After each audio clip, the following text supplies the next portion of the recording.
हाय, आपके साथ मैं हूँ Surabhi Sharma. India TV YouTube channel subscribe करिए, बेल आइकन दबाएं।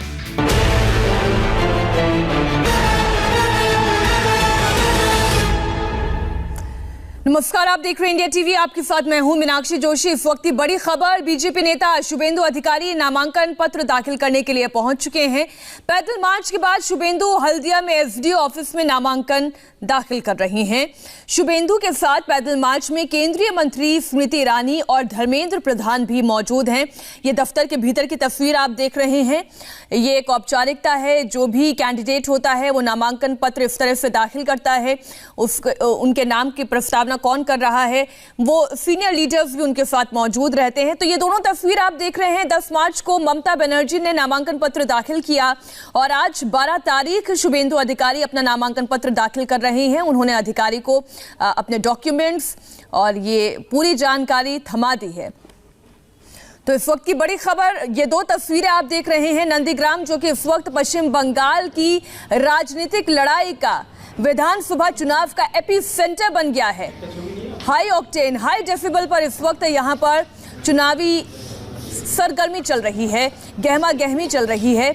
और इसी बीच ये दो तस्वीरें आप देखिए। ममता बनर्जी ने 10 तारीख को नामांकन पत्र दाखिल किया और अब आज शुभेंदु अधिकारी ने अपना नामांकन पत्र दाखिल कर लिया है।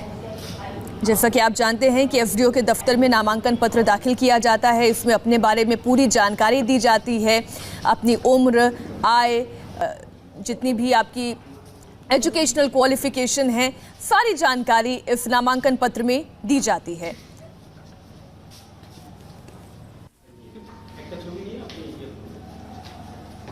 इस वक्त की बड़ी खबर, नंदीग्राम से बीजेपी के उम्मीदवार हैं शुभेंदु अधिकारी। वही शुभेंदु अधिकारी जो इन चुनावों से पहले ममता बनर्जी के एक बहुत मजबूत सिपह सलार के तौर पर देखे जाते थे, लेकिन अब वो टीएमसी से अपना दामन छुड़ा चुके हैं, बीजेपी का कमल थाम चुके हैं और अब ममता बनर्जी और शुभेंदु अधिकारी के बीच ये राजनीतिक जंग सबसे महत्वपूर्ण राजनीतिक जंग बन गई है पश्चिम बंगाल में।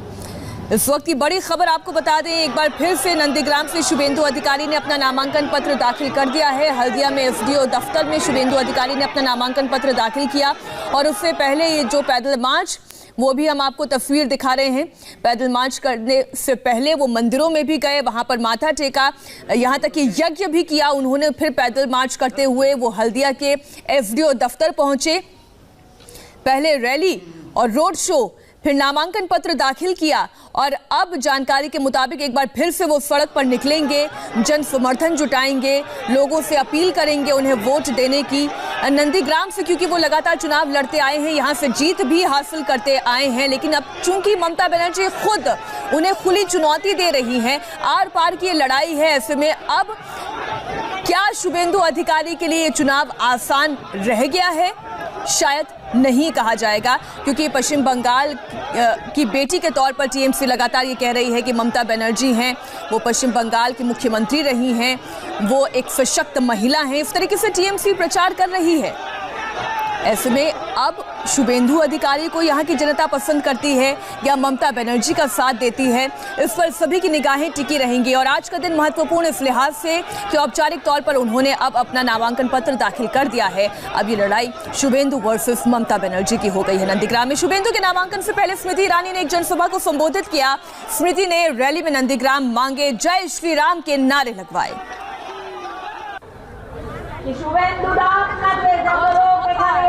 আশীর্বাদ জানানোর জন্য ওটা দেখেই এখন ভিডিও জানতে পেরেছে, সে বলেছে এখন নন্দীগ্রাম সবার মুখে জয় শ্রীরাম,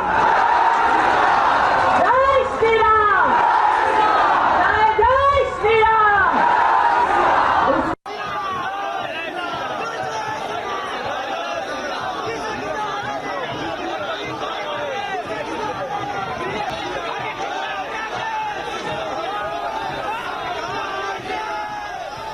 आपने सुना स्मृति ईरानी ने कहा कि सभी के मुख पर जय श्री राम का नारा है।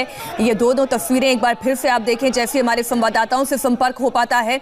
हम अभी की परिस्थितियों के बारे में भी आपको जानकारी देंगे। आपने देखा कि नामांकन पत्र दाखिल कर चुके हैं शुभेंदु अधिकारी, और अब यहाँ से उनका आगे का कार्यक्रम किस तरीके से आगे बढ़ेगा, जन समर्थन जुटाने के लिए शुभेंदु अधिकारी क्या क्या करने वाले हैं, क्योंकि हम देख रहे हैं कल भी उन्होंने कई मंदिरों में दर्शन किए। आज भी नामांकन पत्र दाखिल करने से पहले उन्होंने मंदिर में न सिर्फ दर्शन किए, सिंहवाहिनी मंदिर वो गए, माता रानी का आशीर्वाद लिया, और फिर जानकीनाथ मंदिर में उन्होंने यज्ञ भी किया। कहा यह जा रहा है कि बहुत ही पोलराइज्ड तरीके से क्या पश्चिम बंगाल के चुनावों की दिशा तय की जा रही है। इसी कड़ी में जरा आप एक बार फिर से स्मृति ईरानी का ये भाषण सुनिए। उन्होंने कहा, नंदीग्राम मांगे जय श्री राम। শুভেন্দু দা আপনাদের যত লোক এখানে এসেছে আশীর্বাদ জানানোর জন্য, ওটা দেখেই এখন দিদিও জানতে পেরেছে যে বলেছে এখন নন্দীগ্রাম সবার মুখে জয় শ্রীরাম, জয় শ্রীরাম, জয় জয় শ্রীরাম। দিদি বলেছে মেয়েকে ভোট দাও, তাই জন্য আজকে নন্দীগ্রাম এসে আপনার সামনে দিদিকে জিজ্ঞেস করতে এসেছে কোন মেয়েকে ভোট দিতে হবে দিদি, কোন টিমে, যে একটা 80 বছরের মাকে মেরে মেরে একাকার করে দেয় এই মেয়ে,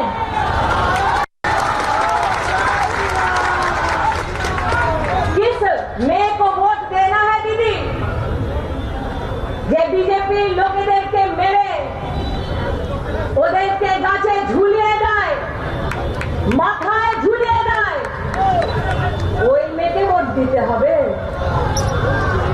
কোন মেয়েকে ভোট দিব, যে মা দুর্গার মূর্তি বিসর্জন হতে দেয় না,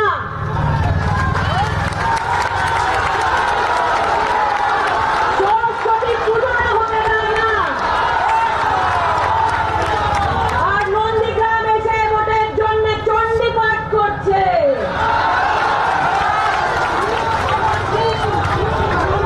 তাই তাই বলছে দিদি খেলা হবে। और नामांकन दाखिल करने से पहले शुभेंदु अधिकारी ने भी ममता बनर्जी पर अटैक किया। शुभेंदु ने कहा कि Trinamool Congress private limited company बन गई है। टीएमसी में दीदी और भतीजे के अलावा किसी को अधिकार नहीं है, और दीदी भतीजे के अलावा टीएमसी में सब स्ट्रीट लाइट हैं। তো আজকে 2021 সালে অনেকেই আমরা তৃণমূল কংগ্রেস ছেড়ে ভারতীয় জনতা পার্টিতে যুক্ত হয়েছি। কেন? বারে বারে আমরা বলেছি যে তৃণমূল কংগ্রেস একটা প্রাইভেট লিমিটেড কোম্পানিতে পরিণত হয়েছে এবং এর রাজনৈতিক বিশ্বাসযোগ্যতা পশ্চিমবঙ্গে শেষ হয়ে গেছে, এবং এই একটি দলে তার নেত্রী এবং তার যে ভাইপো, এর বাইরে বাকি কারোরই সম্মান নেই, মর্যাদা নেই, অধিকার নেই, কথা বলার জায়গা নেই, সিদ্ধান্তে নীতিতে অংশগ্রহণ করার সুযোগ নেই।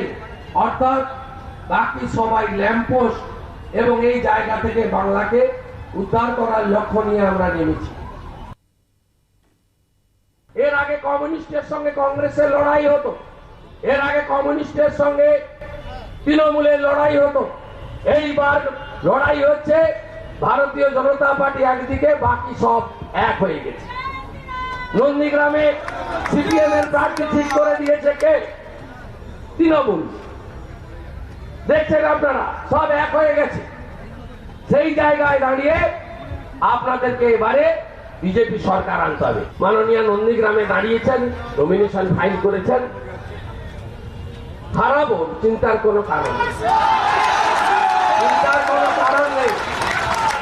আপনারা একদম নিশ্চিন্তে থাকেন। चिंता करने का कोई कारण नहीं है, आप सभी निश्चिंत रहिए। लेकिन क्या वाकई में शुभेंदु अधिकारी उतने निश्चिंत हैं? ज्यादा जानकारी के लिए हम सीधा रुख करते हैं हल्दिया से, हमारी सहयोगी अर्चना सिंह जुड़ी हुई हैं। कॉन्फिडेंस तो शुभेंदु अधिकारी का इस वक्त चरम पर नजर आ रहा है, कम से कम हम जो यहां से देख पा रहे हैं। आप तो ग्राउंड पर हैं, आप बताइए स्थिति क्या है?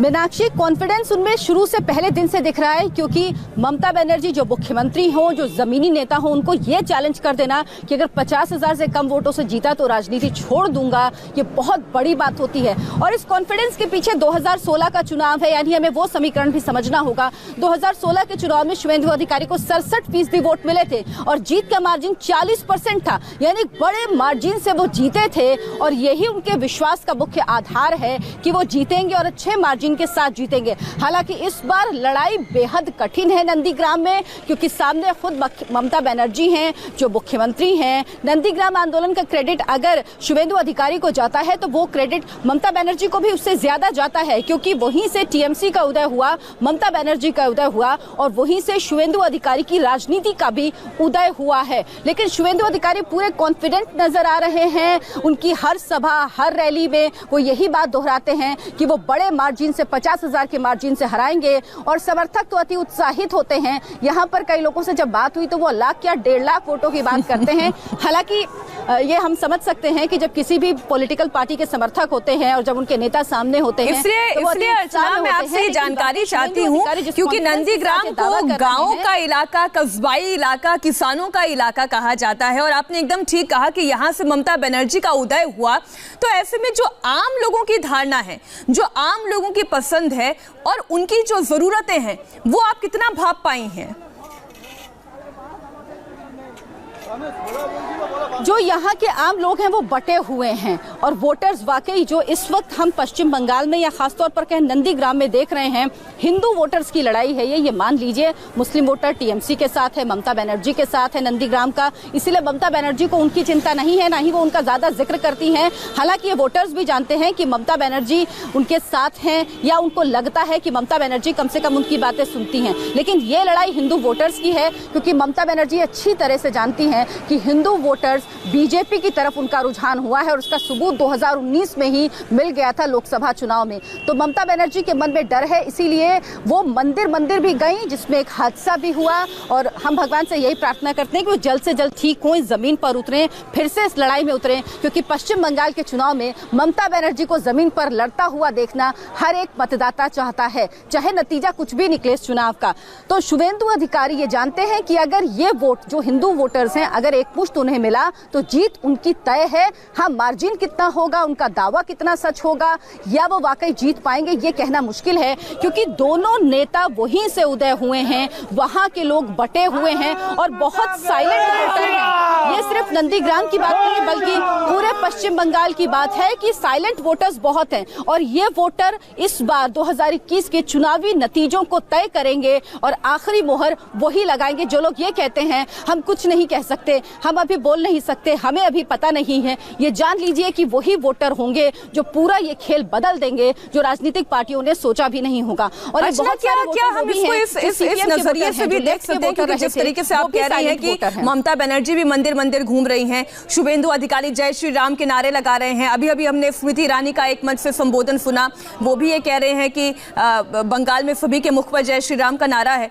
क्या ये पश्चिम बंगाल की राजनीति पोलराइज्ड वोटिंग पैटर्न पर आगे बढ़ती हुई नजर आ रही है? क्या पोलराइज्ड सोच नजर आ रही है पश्चिम बंगाल की? बिल्कुल मीनाक्षी, इस बार का जो चुनाव है ये पोलराइज हो चुका है लगभग।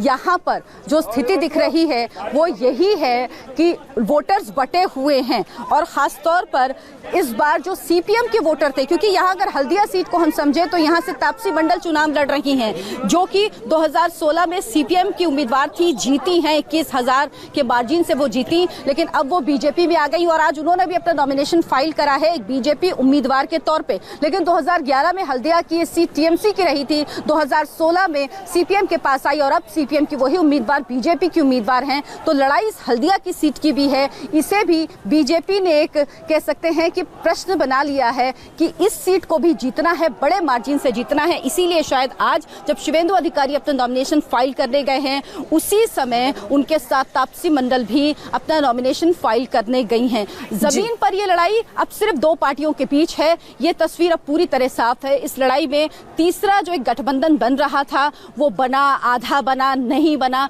ये खुद जमीन पर जब आप उतरेंगे तो जानकारी नहीं होती है, क्योंकि सीपीएम के साथ फुरफुरा शरीफ का अलायंस हो गया लेकिन कांग्रेस के साथ नहीं हो पाया। अभी तक स्थिति क्या है आप पूछिए, किसी को पता नहीं होता। जितने राजनीतिक विश्लेषक हैं और जितने आप हो गए, मनीष हो गए और जितने भी पवन नारा हो गए, ग्राउंड पर हमारे रिपोर्टर्स हैं, सभी एक ही बात कह रहे हैं कि ये लड़ाई तो दरअसल बीजेपी और टीएमसी के बीच ही है, लेकिन अब कौन जीतता है कौन हारता है इसके लिए तो हमें इंतजार करना होगा। हम एक छोटे से ब्रेक के लिए रुकेंगे। अर्चना बने रहिएगा हमारे साथ, और आपके साथ जो लोग हैं उन लोगों से भी आप बात करिएगा, समझने की कोशिश हम भी करेंगे कि बंगाल की जनता, खास तौर पर नंदीग्राम की जनता क्या चाहती है। एक छोटे से ब्रेक के बाद फौरन लौट रहे हैं।